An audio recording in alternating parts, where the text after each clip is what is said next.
اللهم صل على محمد وعلى آله وأصحابه وبارك وسلم تسلیما قصیرا قصیرا بسم اللہ الرحمن الرحیم نحمده ونصلی ونسلم علی رسولہ الکریم۔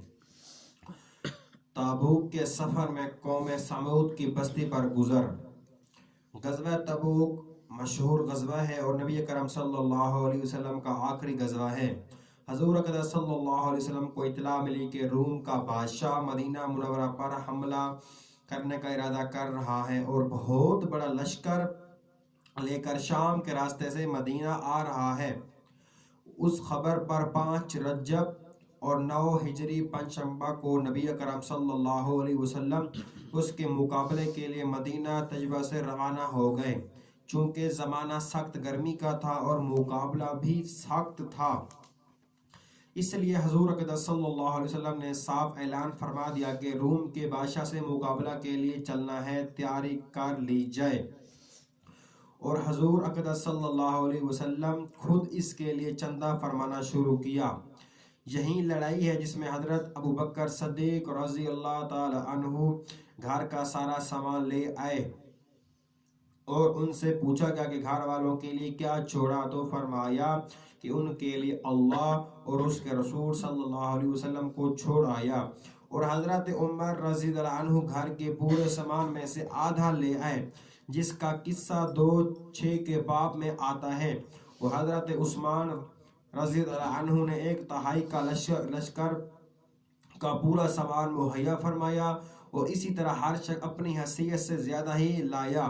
اس کے باوجود چونکہ عام طور سے تنگی تھی، اس لیے 10 آدمی ایک اونٹ پر تھے کہ نوبت بنوبت اس پر سوار ہوتے تھے۔ اسی وجہ سے اس لڑائی کا نام حبشۃ الاسریٰ، تنگی کا لشکر بھی تھا۔ یہ لڑائی نہایت ہی سخت تھی کہ سفر بھی دور کا تھا اور موسم بھی اس قدر سخت کہ گرمی کی انتہا نہیں تھی۔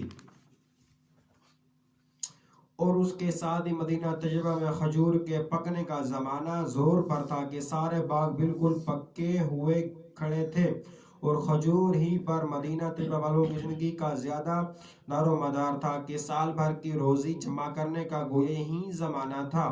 اس حالات میں یہ وقت مسلمانوں کے لیے نہایت سخت امتحان کا تھا کہ ادھر اللہ کا خوف اور حضور صلی اللہ علیہ وسلم کا ارشاد جس کی وجہ سے بغیر جائے نہ بنتی تھی، اور دوسری جانب یہ ساری دقتیں ہر وقت مستقل روک تھی، بالخصوص سال بھر کی محنت اور پکے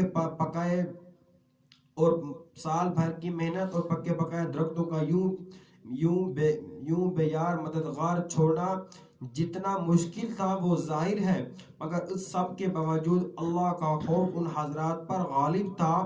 اس لیے باوجود منافقین اور مضررین جن میں عورتیں اور بچے بھی داخل تھے، اور وہ لوگ بھی جو بضرورت مدینہ طیبہ میں چھوڑ گئے یا کسی قسم کی سواری نہ مل سکنے کی وجہ سے روتے ہوئے رہ گئے تھے، جن کے بارے میں یہ آیت نازل ہوئی۔ اور سب ہی حضرات ہم پر رقاب تھے، البتہ 3 حضرات بلا عذر کے شریک نہیں تھے، جن کا قصہ آئندہ آ رہا ہے۔